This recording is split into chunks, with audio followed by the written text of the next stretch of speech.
Il est dans le collimateur de la Cour pénale internationale depuis des années. Le président du Kosovo, Hashim Thaçi, a démissionné ce matin après la confirmation de son inculpation sur des crimes de guerre commis durant le conflit contre les forces serbes. C'était à la fin des années 90. On va prendre tout de suite la direction de La Haye pour y retrouver notre correspondante Stéphanie Mopa. Bonjour Stéphanie. Le tribunal spécial pour le Kosovo l'avait inculpé dernièrement pour crimes de guerre et crimes contre l'humanité.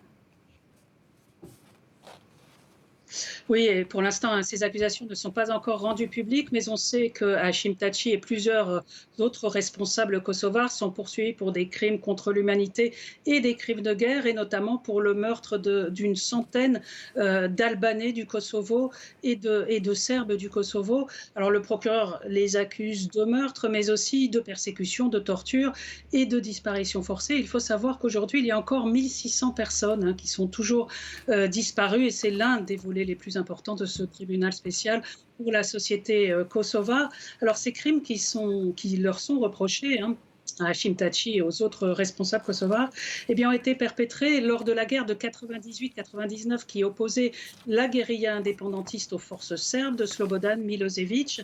On sait que ces accusations vise donc l'ancien président, puisqu'il a démissionné aujourd'hui, mais aussi plusieurs hauts responsables, donc Kadri Veseli, qui était le chef des services de renseignement de l'UÇK, l'armée de libération du Kosovo.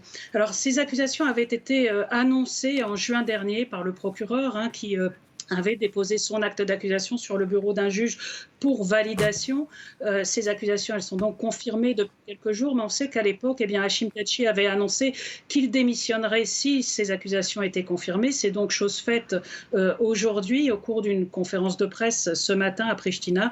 L'ancien président du Kosovo, le président du Kosovo, a annoncé sa démission en expliquant qu'il démissionnait pour préserver l'intégrité de l'État kosovar, aujourd'hui indépendant. C'est donc pas en qualité de chef d'État, de président du Kosovo qu'il se rendra devant les juges à La Haye, mais bien en qualité de responsable de l'UÇK, l'armée de libération du Kosovo.